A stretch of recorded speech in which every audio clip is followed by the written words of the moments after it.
MP BSc nursing channel पे सारे students का स्वागत है। तो स्टूडेंट, आज के इस वीडियो क्लिप में हम लोग बात करने जा रहे हैं कि जिन छात्रों के प्रैक्टिकल अब तक नहीं हुए उन छात्रों के रिजल्ट किस प्रकार जारी किए जाएंगे। साथ ही साथ 21-22 सेशन के जो स्टूडेंट हैं उनके परीक्षा की तिथि जो बढ़ाई गई है, तो एग्ज़ाम कैलेंडर के हिसाब से एग्ज़ाम क्यों नहीं आयोजित करवाए जा रहे हैं, इस बात को लेकर भी मैं आपको जवाब दूंगा।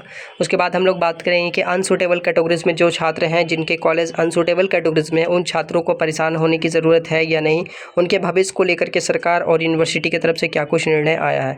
चलिए पूरी बात को अच्छे से समझते हैं और वीडियो क्लिप को स्टार्ट करते हैं। स्टूडेंट दे सकेंगे एग्ज़ाम, इस बात को लेकर के जो 21-22 के सेशन के स्टूडेंट्स है, कई एक छात्र का ये कहना था कि सर हमारे इनरोलमेंट अभी तक नहीं जनरेट हुए हैं, हम परीक्षा में बैठने से वंचित रह जाएंगे क्या। तो इस बात को लेकर के आप लोग को राहत की खबर मैंने पिछले वीडियो में भी दे दी थी, फिर से मैंने बता दिया है। अभी बहुत सारे छात्रों को बहुत सारे क्वेश्चंस को लेकर कंफ्यूजिंग है, वो कमेंट कर रहे हैं, मैं कमेंट का रिप्लाई नहीं दे पाया हूँ। इस पर मैं वीडियो दे के बता दे रहा हूँ आप लोग को कि मध्य प्रदेश हाईकोर्ट ने नर्सिंग छात्रों को बड़ी राहत देते हुए सांस दी है। हाईकोर्ट ने अनसूटेबल कॉलेज के छात्रों को भी परीक्षा में शामिल करने के निर्देश दे दिए हैं।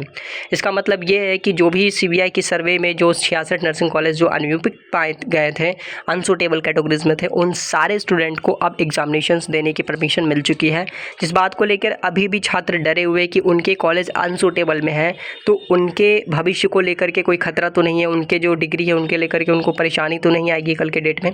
कॉलेजों पर कार्रवाई से स्टूडेंट का कोई नहीं होगा नुकसान, कुछ भी आपका नुकसान नहीं होगा। अगर आपके कॉलेज फर्जी पाए जाते हैं, अनसूटेबल पाए जाते हैं, तो इससे छात्रों के ऊपर किसी भी तरह की प्रॉब्लम नहीं आएगी, आपको दूसरे कॉलेज में शिफ्ट करने की तैयारी भी की जाएगी। इसलिए सबसे पहले अपने माइंड से आप इस बात को निकाल दीजिए कि आपके कॉलेज के ऊपर कुछ होता है या कोई जाँच बैठती है कुछ, उसके बाद कोई चीज़ निकल करके आते हैं जिसको लेके आपके कॉलेज को किसी अलग डिफिशिएंट कोड कैटेगरीज में या फिर अनसूटेबल कैटेगरीज में डाल दिया जाता है, तो आपको क्या होगा, इस बात को आप टेंशन माइंड से निकाल दो। मान्यता रद्द होने से उसमें पढ़ रहे स्टूडेंट का नुकसान बिल्कुल भी नहीं होगा। Madhya Pradesh medical science university की नर्सिंग परीक्षा में शामिल हो सकेंगे सभी छात्र, बस उन्हें आगे की पढ़ाई की मान्यता प्राप्त नर्सिंग कॉलेज से करनी होगी। ऐसे में सभी स्टूडेंट्स को मान्यता प्राप्त नर्सिंग कॉलेजों में शिफ्ट कर दिया जाएगा। इसकी रिस्पॉन्सिबिलिटी रहेगी यूनिवर्सिटी की। कोर्ट का जो मेडिकल साइंस यूनिवर्सिटी को आदेश था वो ये था कि मेडिकल साइंस यूनिवर्सिटी जो है, कोर्ट के आदेश के अनुसार अनसूटेबल कॉलेज को भी छात्रों का एनरोलमेंट नंबर जारी करे और उनके परीक्षा भी सारे छात्रों के साथ कंडक्ट करवाएं।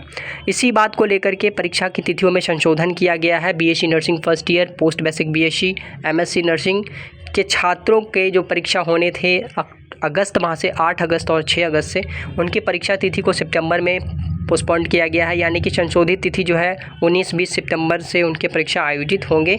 एमएससी नर्सिंग के छात्रों के भी परीक्षा जो है सितंबर से ही कंडक्ट करवाए जाएंगे। एग्जामिनेशन में अगर आपने 30 पेज लिखा है, कई एक स्टूडेंट पूछ रहे थे कि सर अगर मैंने 30 पेज लिखा है तो हमें कितना स्कोर मिलेगा और कितना लिखना है, कितना ज़्यादा लिखे कि ज़्यादा से ज़्यादा स्कोर हो। तो आपके जब एग्जामिनेशंस होंगे तो टाइम टू टाइम आपके पेपर जो लिए जाएंगे उसके अकॉर्डिंग आपको अपने पेपर में जो भी क्वेश्चंस पूछे जाएंगे उसके अकॉर्डिंगली ही आपको आंसर देना है। ज़्यादा और कम लिखने के चक्कर में नहीं पढ़ना है। अगर कोई क्वेश्चन आपसे 3 नंबर का या 4 नंबर का पूछ रहा है तो उसी के हिसाब से आपको उसके आंसर देने हैं सूटेबल। आपको पेजेस भरने से मतलब नहीं कि हाँ हमने पूरा का पूरा कॉपी भर दिया, 40 का 40 पेज भर दिया, 40 का 30 पेज भर दिया, 50 पेज भर, जो भी आपके पेजेस हैं उसमें आपको लिमिटेशन में आंसर देना है, ना ज़्यादा देना है आंसर ना कम। जितना आपसे पूछा जा रहा है क्वेश्चन उसके अकॉर्डिंग ही आपको उसके आंसर्स देने हैं। बाकी आप अगर सारे क्वेश्चंस के आंसर प्रॉपर वे में दे के आते हो तो आपके स्कोर अच्छे होंगे, बहुत ज़्यादा अच्छे होंगे। नहीं तो फिर आपके जैसे क्वेश्चंस के आंसर होंगे उसके अकॉर्डिंग आपको नंबर्स जो हैं स्कोर आपके आएंगे। आगे बढ़ते हैं। एग्ज़ामिनेशंस जो हैं वो एग्ज़ाम कैलेंडर के अकॉर्डिंग कंडक्ट होंगे या नहीं। मेडिकल यूनिवर्सिटी ने नर्सिंग एग्ज़ाम कैलेंडर तो जारी कर दिया है, लेकिन कहीं ना कहीं छात्रों के मन में ये सवाल आ रहा है कि हमारे परीक्षा जो है इसी कैलेंडर के अकॉर्डिंग लिए जाएंगे या फिर तिथियों में करते रहेगी यूनिवर्सिटी बदलाव। तो आपको मैं बता दूं कि हाल फिलहाल में 21 से 22 सेशन के जो स्टूडेंट हैं उनकी परीक्षा की तिथि में बदलाव किया गया है।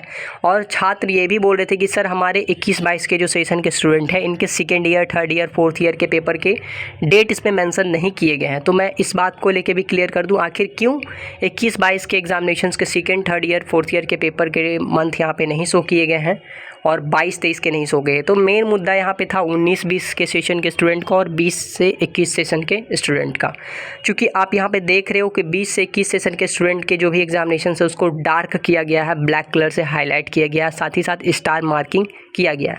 तो इस बात का ये एक इंडिकेशन है कि 20-21 के सेशन के स्टूडेंट के examination according to nursing calendar जो मंथ आपको दिया गया है उसी के अंदर होंगे। हाँ, थोड़ा बहुत कुछ प्रॉब्लम या कोई दिक्कत आती है भविष्य में तो उसको लेकर के तिथियों में 10 से 15 दिन प्लस माइनस का हो सकता है, लेकिन आपके यही डेट सेट होंगे।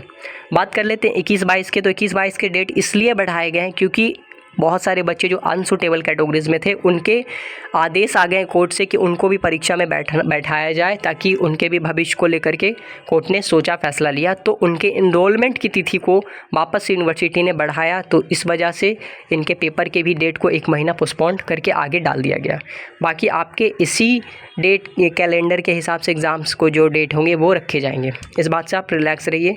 रिज़ल्ट को लेकर के बात हो रही थी कि छात्रों को राहत तो मिल गई है, परीक्षा जो है 19 सितंबर से आयोजित होगी। साथ ही साथ जो छात्र वंचित रह रहे थे परीक्षा से उनको मौका मिल गया है बैठने का।